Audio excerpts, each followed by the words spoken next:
یک سوال خیلی مهم دارم. چرا خیلیامون حس نمی‌کنیم آزادیم؟ نه آزادی از بیرون ها، آزادی از درون. چرا خیلی وقتا انگار زندگیمون دست خودمون نیست؟ چرا وقتی اتفاق بدی میفته سریع برمیگردیم دنبال مقصر؟ میگیم فلانی باعث شد. جامعه مقصره، شانس که نداشتیم و خودمون رو میکشیم عقب. یه جای کار میلنگه. نه؟ با من بمون تا آخر ویدیو، چون میخوام بگم چرا بیشتر ما فکر میکنیم انتخابی نداریم و چطور میشه این قفل لعنتی رو باز کرد. نک خوش اومدین به چنل داداش کوچیکتون. اینجا قرار نیست نصیحتت کنم، قرار نیست فرمول جادویی بهت بدم. اینجا فقط میخوام رفلکتور با هم بشینیم، درباره چیزای حرف بزنیم که هممون تو زندگی تجربهش کردیم. امروز میخوام باهات درباره 3 تا موضوع صحبت کنم که به ظاهر از هم جدا هستن، اما در واقع به هم وصله. از وقتی که بچه بودیم این 3 تا مثل نخ نامرئی توی همه لحظه‌های زندگیمون حضور داشتن، ولی کسی مستقیم برامون توضیح نداد، کسی ما رو آگاه نکرد که چطور این 3 تا سرنوشت ما رو میسازن. انتخاب کردن، مسئولیت داشتن و آزاد بودن. 3 تا واژه ساده است ولی کل زندگی ما بهشون گره خورده. امروز میخوام یکی یکی با هم بازشون کنیم. میخوام توی این ویدیو ببینیم چرا بدون انتخاب و مسئولیت پذیری هیچ وقت به آزادی واقعی نمیرسیم. و در آخر یه تمرین ساده بهت میگم که خودم ازش نتیجه گرفتم که همین امروز بتونی یه قدم کوچیک برداری. پس تا آخر ویدیو با من باش، چون مطمئنم آخرش به خودت میگی که آره راست میگه، این حرفا یه چیزی تو ذهنم رو تکون داد. بذار اول از همه بریم سراغ انتخاب. از وقتی بچه بودیم هممون یه چیز مشترک داشتیم، میترسیدیم که انتخاب کنیم. به ما یاد دادن اگه انتخاب کنی ممکنه ببازی، ممکن شکست بخوری، ممکن سرزنش بشی، ممکن تو پسش برنگردی. یا میگفتن اگه انتخاب کنی خراب بشه تقصیر خودت، پس بهتره که انتخاب نکنی.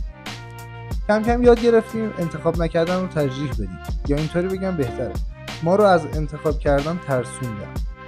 اینجوری دیگه تقصیر ما نبود، یک فرار امن از اتفاقات. ولی واقعیت اینه، انتخاب نکردن خودش یک انتخابه، تصمیم نگرفتن خودش یک تصمیمه. وقتی تصمیم نمیگیری و انتخاب نمیکنی در واقع اجازه میدی بقیه به جا تصمیم بگیرن و همینجاست که آزادی از دست میره.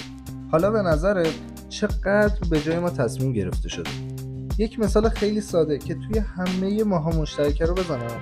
چند نفر اون رشته رو که اصلا دوست نداشتیم و رشته که خانواده دوستاش رو رفتیم، یا آدم‌های دیگه در مورد رشته‌ها صحبت کردن، مثلا اگه این رشته رو بری آیندهت بهتره یا آبرو داره.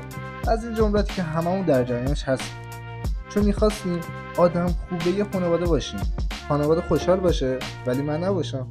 یا از یه دید دیگه بهش نگاه کنیم، چقدر ما رو ترسوندن که اون رشته‌ای که دوست داریم رو بریم ولی نکنه به جایی نرسیم، یا در حد ما نیست، یا هر چیز دیگه‌ای، و اجازه دادیم که جای ما تصمیم گرفته بشه. این مسئله رو داشته باشیم، جلوتر باش کار کنیم.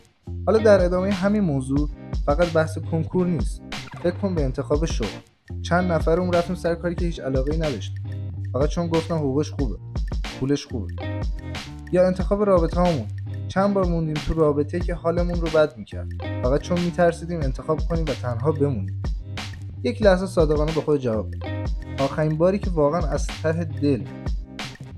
دل انتخاب کردی کی بود؟ نه انتخابی که بقیه خوشحال بشن، انتخابی که خودت خواستی. آخرین بار کی بود که گفتی این زندگی منه، این تصمیم هم مال خودم؟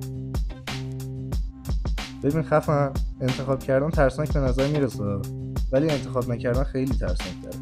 تو وقتی انتخاب نمی‌کنی اختیار زندگیت رو میدی دست بقیه و دیگه آزادی برات نمیمونه. حالا میدونی چرا خیلی‌ها هیچ وقت انتخاب نمی‌کنن؟ چون انتخاب کردن مساوی با مسئولیت گرفتنه و ما از مسئولیت میترسیم. اگه تا اینجای ویدیو برات مفید بود لایک کن، کانالم سابسکرایب کن، نه فقط برای من، برای اینکه محتوا به آدم بیشتر نشون داده بشه. شاید یه نفر دیگه همین امروز نیاز داشته باشه این حرفا رو بشنوه. تا همین یه دونه ویدیو حال یه آدم دیگه رو بهتر کنه و مسیرش رو تغییر بده. پس با یه لایک، با یه سابسکرایب ساده، تو هم شریک این تغییر باش. حالا نوبت میرسه به مسئولیت. بریم سراغ مسئولیت.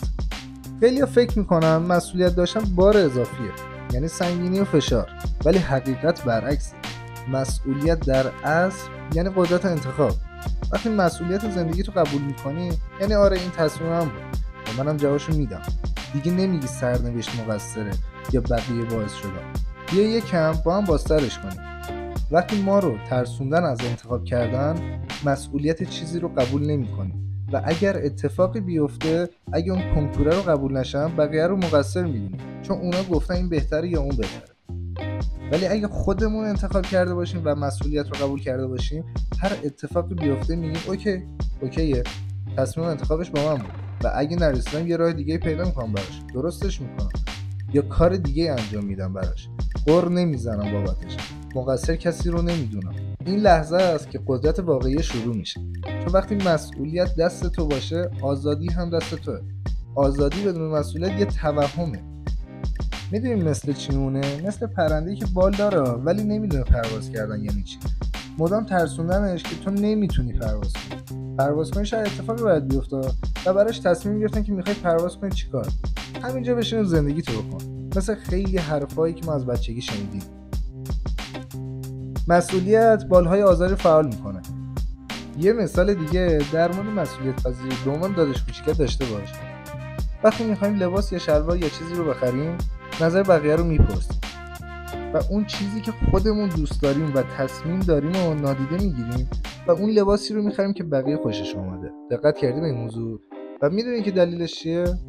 اگر بعدها کسی پرسید گفتش که جالب نیست و این بد نمیاد، دیگری رو مقصر بدونیم خیلی راحت و بگیم آره فلانی گفت، من خودم که دوستش ندارم. ولی اگر اون چیزی که خودمون تصمیم گرفته بودیم و خریده بودیم، کسی چیزی بهمون میگفت من خودم که باش کیف میکنم، خودم دوستش دارم، حالا من باش اوکیه. میدونی فرقش چیه؟ منظورم مثلا میگیری؟ حالا برسیم به اصل ماجرا، آزادیه. ما خیلی وقتا فکر میکنیم آزادیم، چون مثلا میتونیم هر وقت بخوایم بخوابیم و هر کاری دلمون بخواد بکنیم. ولی این آزادی نیست، این وابستگیه. وابستگی به راحتی، وابستگی به تنبلی، به ترس. بچه که بودیم با ترس بزرگ میکردن دیگه. اگه انتخاب کنی شکست بخوری همه میخندنت. اگه انتخاب کنی گند بزنی آدم بده میشی، کسی دوستت نداره. اگه مسئولیت بگیری زیرش له میشی. مگه تو میتونی مسئولیت پذیر باشی اصلا؟ و همین ترسا شد زنجیری که دست و پای ما رو بست. ولی خبر خوب اینه که کلید این زنجیر هم دست خودمونه. اسم کلید میدونید چیه؟ اما انتخاب کردن. اولی ویدیو راجعش صحبت کردیم، ولی بذار یه چیز ساده هم بگم. آزادی واقعی میدونی کیه؟ اون لحظه‌ایه که بگی این زندگی منه، تصمیمش مال خودم.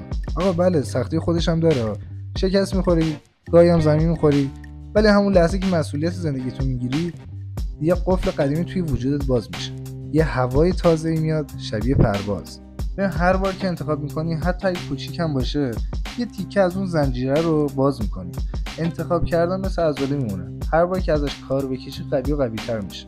مثل عضله‌ی بدن دیگه که باشگاه میریم با هر بار تمرین قوی و قوی‌تر میشم. مثلا امروز انتخاب میکنی مسئولیت حال خوب رو خودت به عهده بگیری، نه اینکه بگی دیگران باید منو خوشحال کنن. یا انتخاب میکنی مسئولیت وقتت رو خودت به عهده بگیری، نه اینکه بذاری همه ازت وقتت رو بدزدن. این انتخاب کوچیک تو رو قدم به قدم به سمت آزادی میبره. بعضی وقتا به خاطر باورهای نادرست که به هم وارد شده و باعث ترسمون شده، خودمون جلوی خودمون رو میگیریم و مسئولیت انتخابمون رو قبول نمی‌کنیم و در واقع انتخاب و تصمیم رو نگرفتیم. مثل اینکه کاری رو می‌خوایم شروع کنیم و این جمله میاد بالا که تو ایران مگه میشه کار کرد؟ مگه تو ایران اصلا مگه میشه موفق شد؟ یا توی شهر فلان که کسی پول پرداخت نمی‌کنه، مثلا من این خدمات رو بیام اجرا کنم، اوکی، حالا مثلا مگه مشتریش هستش؟ این جملات از دیگران به ما ارث رسیده، یعنی چیزی بودی که از بچگی با ما بزرگ شده، از بچگی ما رو ترسوندن و این جملات با ما اومده و ما رو بزرگ کرد. ولی خب یه جدالیه دیگه، توی ذهن ما یه جداله که جلوگیری میکنه از تصمیم گرفتن، جلوگیری میکنه از پذیرفتن مسئولیت. میدونین یه مثال خیلی بالی دارم، همیشه به دوستان میگم، اینی که اولین باری که خواستیم تنهایی بریم بیرون یا خونه دوستان بمونیم، جنس اون انتخابی چطوری بود؟ یعنی یادت قشنگ اون تصویرش بیار تو ذهنت که اولین بار پیچوندیم چطوری مسئولیت اون موضوع رو قبول کردیم. خانواده‌ها برای بارهای اول برای هممون که شده موافق نبودن، خب ولی هر جور شده بود اوکیش می‌کردیم، اصلا برام مهم نبود چه اتفاقی بیفته، ولی یک جوری هم که شده بود اون موضوع رو میپیچوندیم دیگه و راضی می‌کردیم خانواده رو که اون اتفاقا حتما باید میافتاد. یعنی اون شب ما هممون باید چون تنهایی بیرون میرفت یا خونه رفیقم میموند. اون حال و هوا رو بیار تو ذهنت، ببین چه جنسی بود، که چه کیفیتی داشت. میدونی چی میگم؟ یعنی با تمام وجود می‌خواستیم اون اتفاق بیفته و با تمام وجود مسئولیت اون اتفاق رو قبول کردیم. سعی کنیم تصمیم گرفتن و انتخابمون نزدیک به اون جنسه باشه و با تمام وجود بخوایم و مسئولیتش رو قبول کنیم. به عنوان داداش کوچیکت یه تمرین ساده داشته باشیم. فکر کن یه چیزی که مدت هاست عقب انداختی چون میترسیدی که انتخابش کنی، امروز فقط یه قدم کوچیک براش بردار. همین قدم شروع آزادیه. قدم کوچولو بردار. قرار نیست که یه قدم خیلی بزرگی برداری که دوباره یه ترسی هم به ترسای قبلیت اضافه کنی. داداش کوچیکت هم نه برای اینکه بهت بگم چه راهی رو بری، بلکه برای اینکه یادت بیارم آزادی از انتخاب شروع میشه و انتخاب یعنی مسئولیت پذیرفتن. پس هر وقت جلوی یه دورایی بودی یادت باشه فرار کردن از اون انتخابه یعنی داری از آزادی فرار میکنی. امروز یه انتخاب کوچیک کن. همین انتخاب میتونه همه چیز رو تغییر بده. از دل انتخابه، از دل مسئولیت، از دل شجاعتی که بهت میگه تو دیگه اون بچه ترسیده نیست. تو میتونی انتخاب کنی، میتونی مسئولیتش رو بپذیری و میتونی آزاد باشی. سابسکرایب کن که داداش کوچیکت رو از دست ندی. لایک هم کمک میکنه که این حرفا برسه به کسایی که لازمش دارن. و مراقب خودت باش. خفن.